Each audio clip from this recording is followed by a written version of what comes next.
Assalamualaikum warahmatullahi wabarakatuh. Kembali lagi bersama Ahmad Pentol.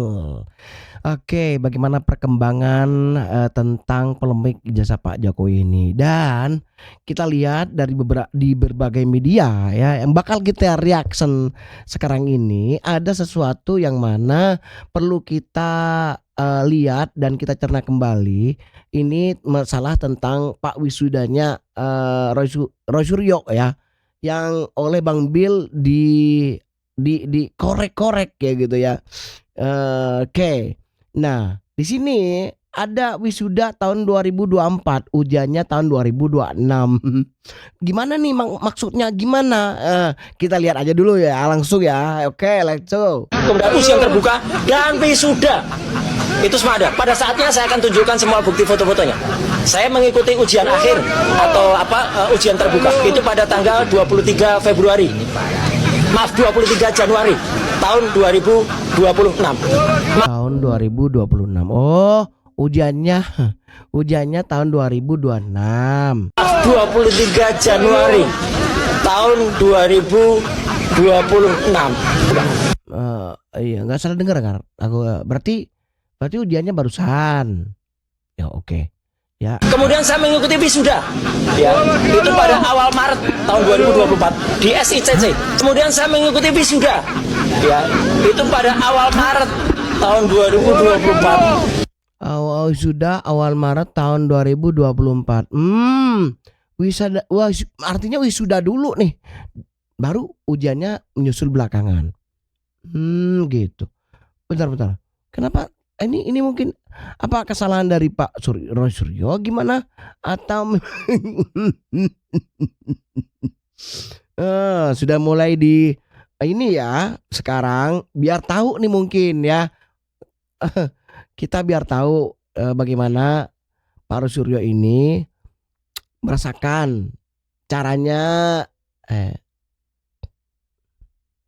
mungkin karma ya, biar tahu rasanya bagaimana kalau orang lain menyudutkan Pak Roy Suryo dengan cara seperti ini. UNJ alias Universitas Negeri Jakarta pasti udah pada Universitas Negeri Jakarta itu kan punyanya si Roy Suryo kan? Alias Universitas Negeri Jakarta pasti udah pada paham kan, salah satu universitas negeri di Jakarta. Tapi ada yang menarik nih setelah lihat postingan yang ini kampus negeri untuk menuntut ilmu apa kampus dengan rentetan kontroversi. Yang pertama, di 2024 Bareskrim Polri itu membongkar dugaan TPPO berkedok program yang namanya Friend Job di Jerman. Ini ada 93 mahasiswa daripada UNJ yang ikut di dalam program itu. Dari apa yang disampaikan pihak kepolisian, ada dugaan eksploitasi sampai penipuan. Kenapa? Karena dari program yang dijanjikan kepada mahasiswa, yang mana janjinya mahasiswa itu bakal magang sesuai bidangnya. Justru mahasiswa yang ikut program tersebut itu malah dipekerjakan jadi buruh kasar. Pertanyaannya, kita sebagai masyarakat juga harus kritis sedikit ya. Ini yang lolosin programnya siapa? Gimana proses verifikasinya? Ini yang tanggung jawab siapa ketika ada mahasiswa yang malah jadi korban? Ya rektornya mana rektornya? Ngomongin rektornya UNJ, ini kok agak red flag ya. Rektor UNJ yang namanya Komarudin itu ternyata juga pernah jadi sorotan OTT KPK. Ini memang bukan satu kasus yang sama, tapi satu kampus yang sama, di mana pimpinan kampusnya sama-sama terseret namanya ke ruang publik. Wajar nih seharusnya kalau misalnya publik itu memunculkan pertanyaan, ini institusi pendidikan yang harusnya jadi contoh integritas kok malah muncul terus-terusan di dalam kontroversi ya. Dan kalau kita bicara masalah UNJ, nggak lengkap kalau nggak ngomongin yang namanya Ubedillah Badrun. Nih akademisi yang terkenal banget, vokal kritik pejabat, ngomongin etika, demokrasi, sampai masalah korupsi. Tapi kok giliran pas UNJ kena sorotan, diam-diam baik. Wajar dong kalau misalnya gue sekarang nanya nih sebagai masyarakat, mana nih suara kritisnya? Standar moral cuma berlaku buat pihak luar di luar kampus. Berani nggak terapin standar itu kepada institusi sendiri? Kalau memang pengen jadi penjaga moral bangsa, ukurannya harus sama. Jangan cuma keras keluar tapi lunak ke dalam. Integritas itu justru diuji bukan pas kritik orang lain tapi pas berani juga koreksi rumah sendiri. Apalagi nih kalau misalnya kita ngomongin masalah demokrasi, tapi kerjaannya ngumpulin dan doktrin mahasiswa untuk rusuh karena nggak terima hasil. Pernyataan-pernyataan yang menurut saya itu sudah di luar batas kewajaran kita. Saya sih sebenarnya mau mengajak diskusi. Kita lihat di sini ijazah S3-nya punyanya Roy Suryo. Dari UNJ juga ya. Lebih sehat di ruang publik, kita bicara baik-baik di tengah masyarakat supaya jangan sampai ada kalimat-kalimat yang tidak senonoh. Nah, atas dasar itulah saya membawa bukti kepada Polres Metro Jakarta Selatan untuk memberikan temuan-temuan saya baik RS yang sudah melakukan tindak pidana yang memfitnah saya, ya nanti dipertanggungjawabkanlah, ada undang-undang ITE dan juga KUHP yang harus diselesaikan. Yang kami laporkan ini adalah gara-gara dia mengklarifikasi soal UNJ-nya, semakin kita temukan banyak hal yang janggal, termasuk juga dari pernyataan-pernyataan beliau yang entah itu kepleset, dan aku juga melihat kadang-kadang bukan cuma kepleset, ini ada mens rea-nya gitu. Apalagi dia menuduh saya, dia memfitnah saya, memfitnah dia. Kan gitu, dia menuduh saya menuduh dia, ijazahnya palsu, paham nggak ini? Jadi itu salah satu, di antara lainnya juga ada kalimat-kalimat yang menurut saya itu delik untuk kemudian mencemarkan nama baik saya, kehormatan saya, itu sangat-sangat terlihat. Gitu. Jadi kaitannya soal pencemaran nama baik, penghinaan, kehormatan, harga diri saya yang kemudian ada glorifikasi dari yang bersangkutan sehingga membuat orang-orang itu menilai saya ini adalah pemfitnah, saya ini pembohong, penyebar hoaks. Nah ini saya nggak terima, kan gitu. Di kesempatan hari ini intinya adalah ini bagian dari rangkaian atau buntut dari persoalan yang berkaitan dengan kekisruhan problem akademik atau pelanggaran akademik dari saudara RS, ya. Dan kemarin kita tahu bersama, saya dan juga ada salah satu alumni dari Universitas Negeri Jakarta, ya, program doktoral yaitu Dr. Richard. Hari ini kami sempat kemudian melakukan audiensi dengan pihak UNJ untuk mempertanyakan keabsahan dari seorang yang bernama RS. Nah, ini karena bahasanya di laporan-laporan pakai inisial gitu, walaupun kalian semua sudah tahu. Saya pertegas bahwa rangkaian kami melaporkan yang bersangkutan tentu bukan dalam konteks melaporkan ijazah palsu, itu nggak ada hubungannya dengan hal tersebut. Namun memang ini rangkaian. Kenapa saya bilang rangkaian?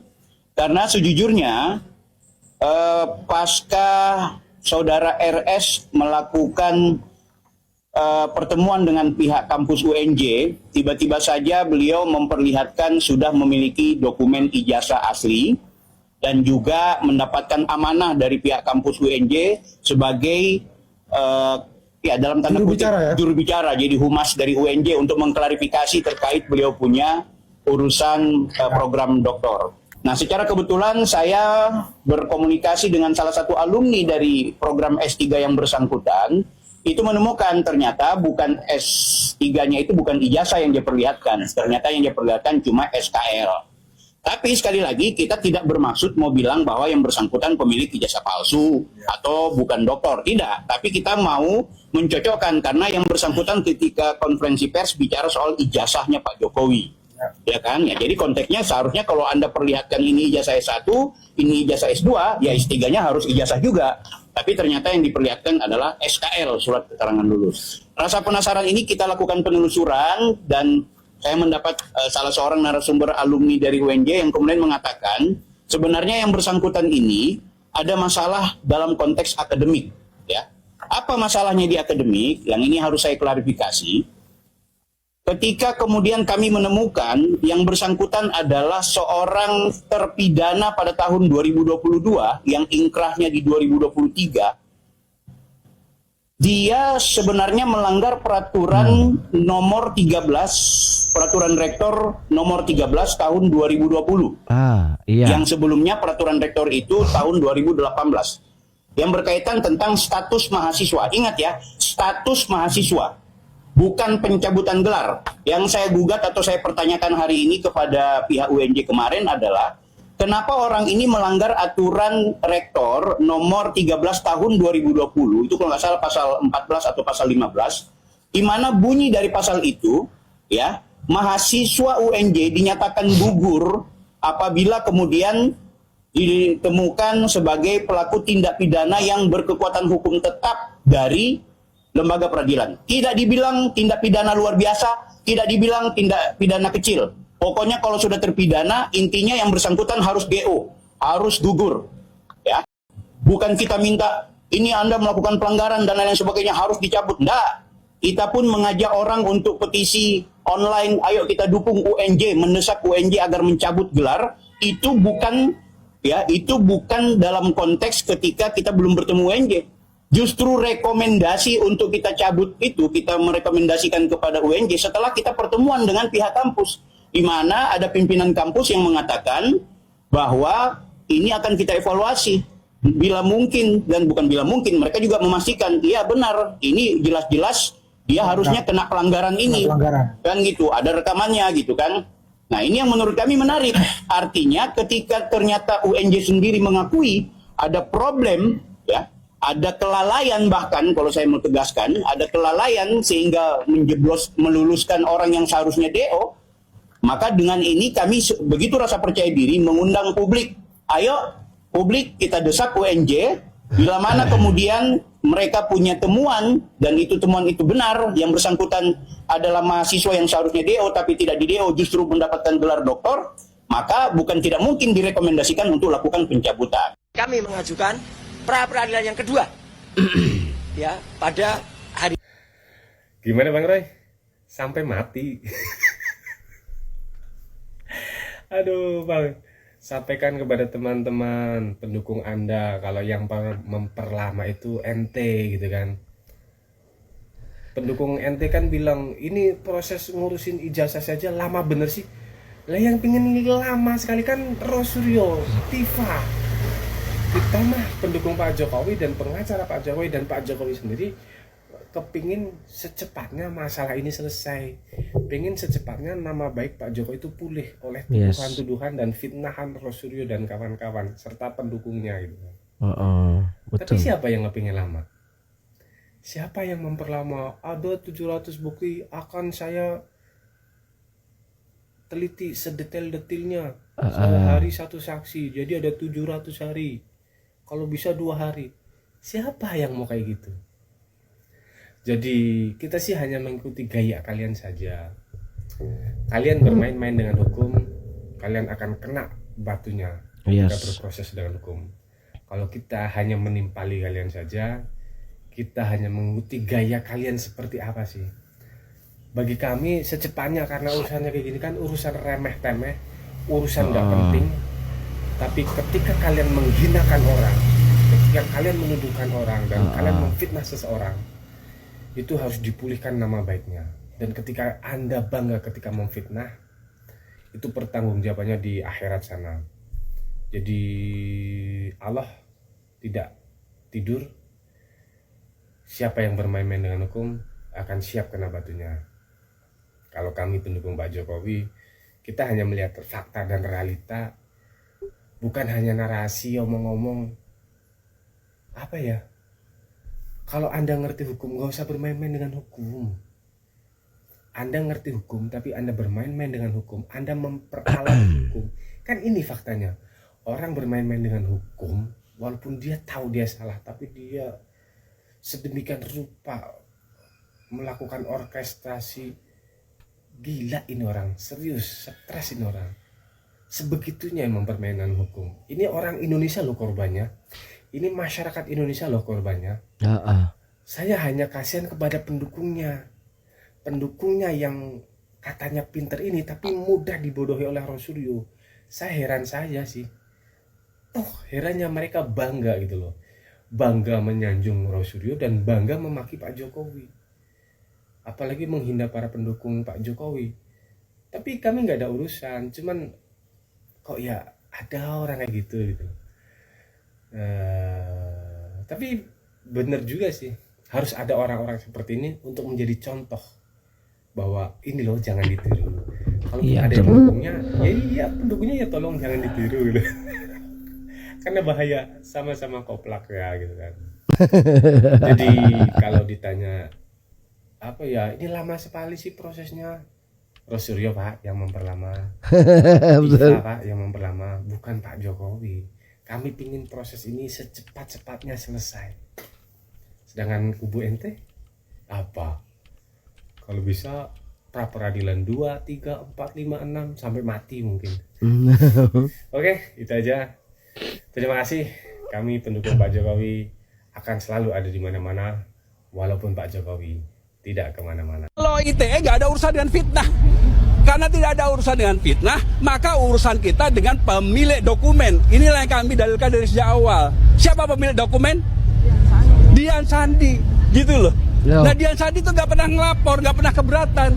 Yang keempat, kalau jaksa akan menggunakan kegiatan perkataan saudara Tifa dalam acara dengan Aiman Wicaksono sebagai delik perbuatan mengubah, menciptakan dan sebagainya, maka yang terjadi haruslah pertama kali dahulu adalah Jokowi mengatakan apa yang dimiliki oleh Dian Sandi itu benar adalah ijazah saya.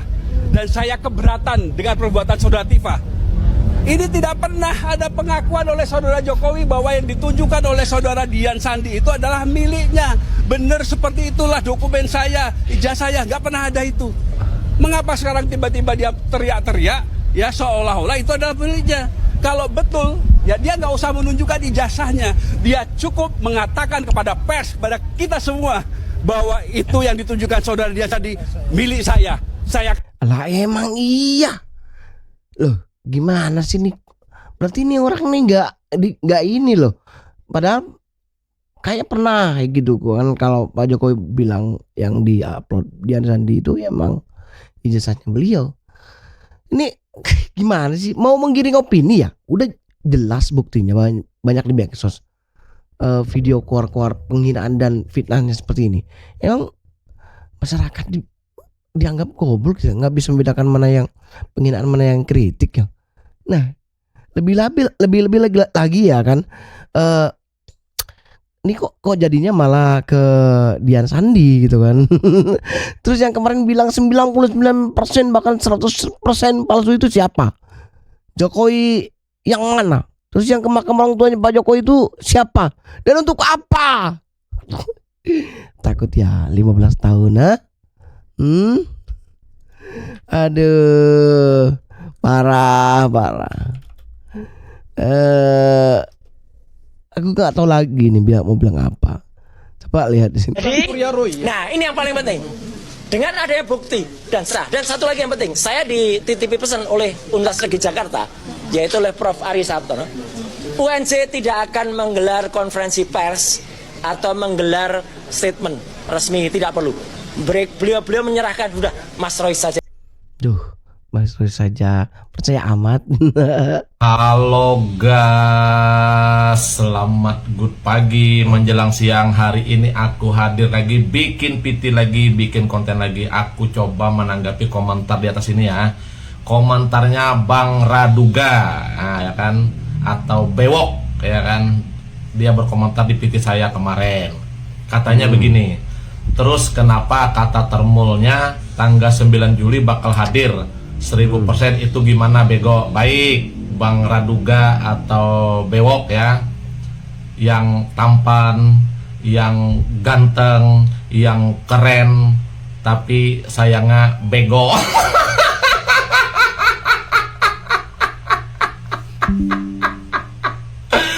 Saya coba menanggapi dan menjelaskan komentar kamu ini dengan santai dan serius ya. Simak nih, jangan baper, jangan panas hati kalau saya menanggapi dengan serius dan menjelaskannya kepada Anda yang bego.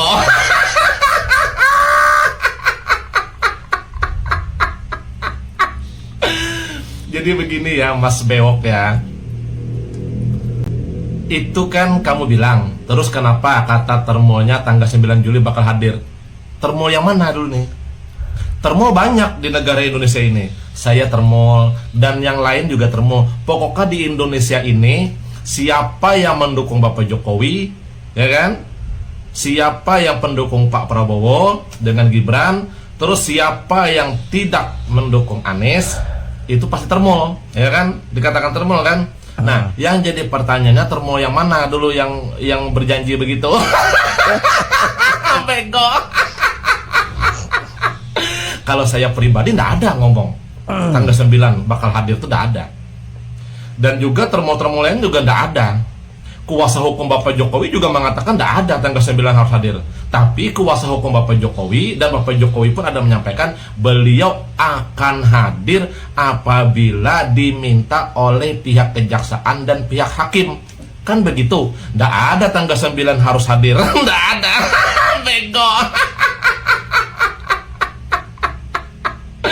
Ini kita berbicara persidangan, ya kan? Jadi kalau masalah termol yang mana dulu ini? Banyak termol ini. Kuasa hukum Bapak Jokowi itu sudah jelas mengatakan, dan Bapak Jokowi menyampaikan akan hadir di persidangan apabila diperlukan dipanggil oleh pihak hakim dan pihak kejaksaan. Jelas itu ada opininya. Terus yang kata kamu tanggal 9 akan hadir itu siapa yang mengatakan tanggal 9 itu? Tanya aja sama dia yang mengatakan tanggal 9 itu, bego. Sekarang begini ya, Mas Bewok yang bego ya. Sekarang kalau tanggal 9 Bapak Jokowi hadir ke persidangan, sidang TIPA kemarin, ya kan? Atau sidang Roy, apa kapasitasnya? Beliau dipanggil tidak? Sama kan seperti video yang kemarin aku posting. Dan sekarang belum dipanggil, ngapain hadir?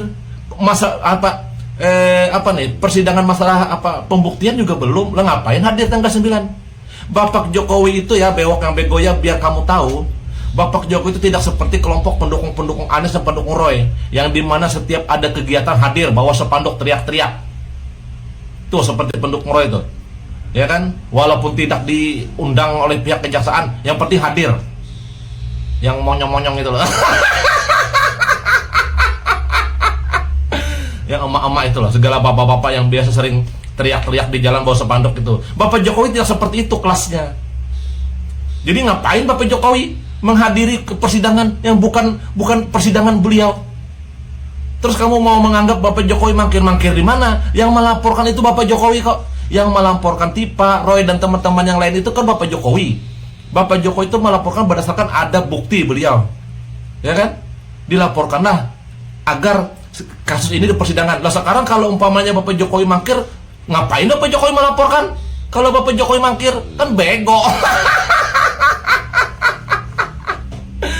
Masa Bapak Jokowi yang melaporkan agar kasus ini disidangkan, terus Bapak Jokowi mangkir? Mikir nggak kamu itu, bewok yang bego?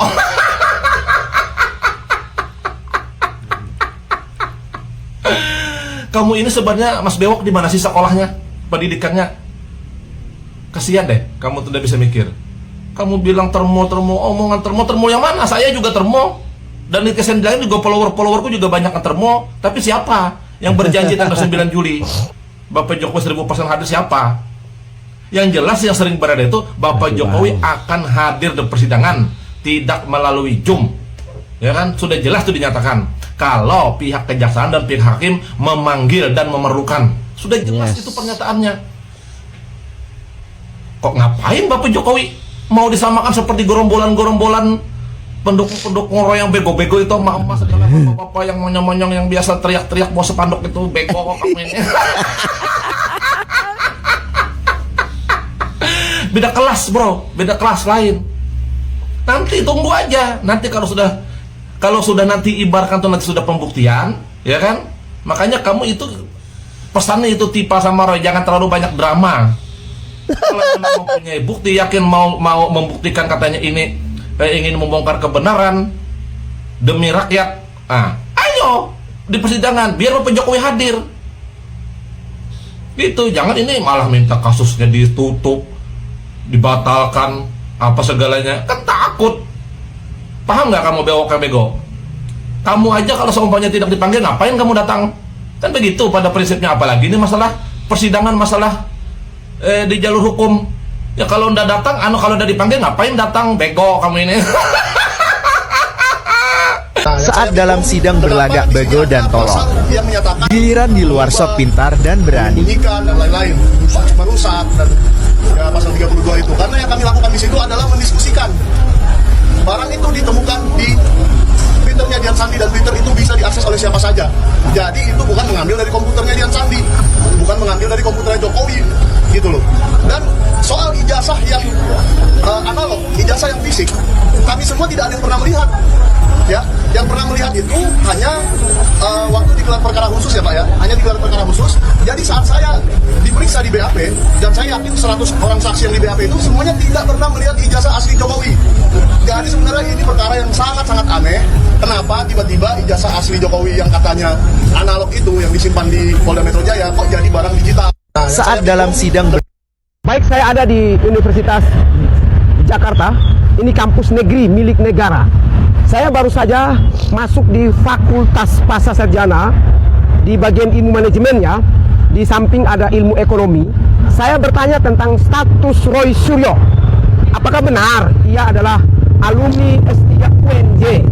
Jadi saya sudah bertanya-tanya, dari pihak fakultasnya mengatakan bahwa memang dia pernah kuliah S3 di sini tahun 2016. Tapi konon katanya ia itu lulus tahun 2023, akhir masuk 2024. Jadi di dalam website PD Dikti tahun 2016 dia kuliah, masuknya keluarnya tahun 2023 atau 2024. Dalam peraturan orang itu kuliah batasnya 7 tahun. Roy Suryo lulus di tahun 2023 atau 2024. Nah, status Roy Suryo pernah menjadi terpidana. Kalau terpidana, apakah ada aturan pendidikan, aturan rektorat yang mengizinkan bahwa seseorang meskipun sudah terpidana bisa menjadi mahasiswa aktif dan bisa lolos S3-nya atau S2 atau S1?